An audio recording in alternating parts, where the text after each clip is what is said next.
Is bulking worth it? 99% of the time, no. Boom! So is bulking worth it? And the answer for me is a resounding no for 99% of people, and let me explain. Now, I earned my pro card, and I weighed in at around 211 pounds. I got on stage probably a little bit above that, right? So I compete in the 212 and under, and I bulked up to 235, 237, somewhere in there, and I'm getting back on stage at probably the exact same weight. Now, when I say bulking isn't worth it, for some people, bulking is worth it, but up to a point. When I say bulking, I mean getting fat. I mean getting out of shape. You might see photographs of Nick Walker, of other IFBB pros presumably on exogenous steroids, getting up to 300 pounds, but their abs are still showing. You rarely see what you see in the past, which is Lee Priest type overweight in the off season. You see a bunch of guys pushing as hard as possible using his exogenous androgens, gaining as much weight as they can. Now, there is a rare exception, and it's not really that rare, but when you have, let's say, a high school athlete who is trying to gain weight for a sport, they have puberty on their side, they have training on their side.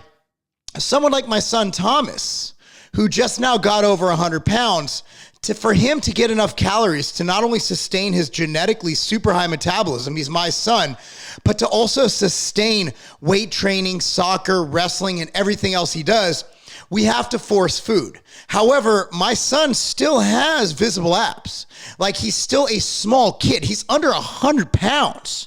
So there is a rare case for that. However, you'll see these guys, natural and not natural, getting to a point where they can't see abs, they look sloppy, and honestly, they don't even look like they lift. They just look like fat guys, and they take it too far.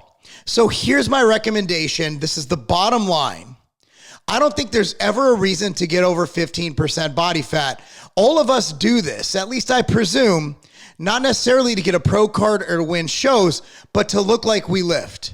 In the off season, walking around with big fluffy arms, and when you lift up your shirt, you got a big hairy belly, you got a big fat ass, that's not attractive.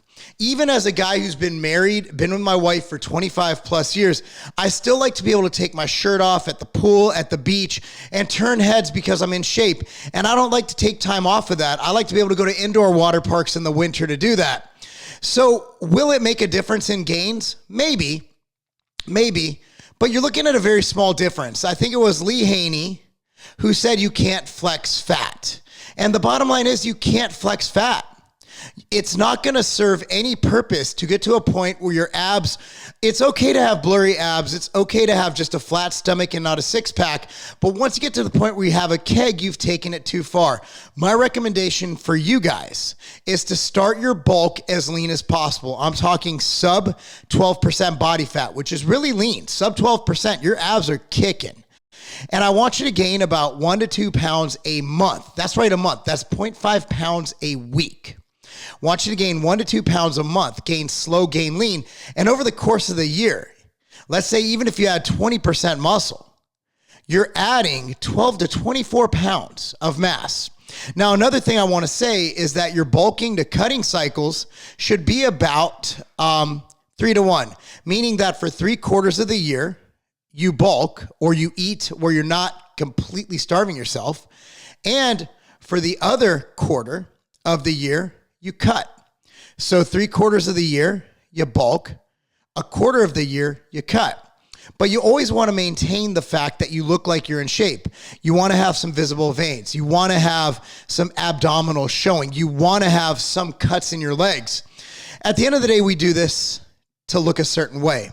And if you only look a certain way for a week and then you blow it after whatever event or show you have and you get fluffy, it's kind of defeating the purpose. Look at this more of a healthy lifestyle than a bulking, cutting, growing, ungrowing, because at the end of the day, whether you're natural or you're on steroids, over bulking isn't going to lead to much muscle gain, if any at all. In fact, the fact that you have to really deprive yourself for a long period of time to drop the fat that you gained by overindulging, it's not going to do much. Okay, guys, that's my opinion. Let me know your comment. Do you like dirty bulking? Am I wrong? Am I stupid? Did they have it right back in the day? But you look at these guys in the off season now. You look at your Nick Walkers. You look at your Derricks. You look at all these guys. Derek Lunsford, and they're coming in phenomenal shape. They look great year round. Breon looks great year round. It's not the way to go. Anyway, let me know your thoughts. Comment down below. Be sure to like this video, subscribe to this channel, click on the notification bell, and remember, that's not a game.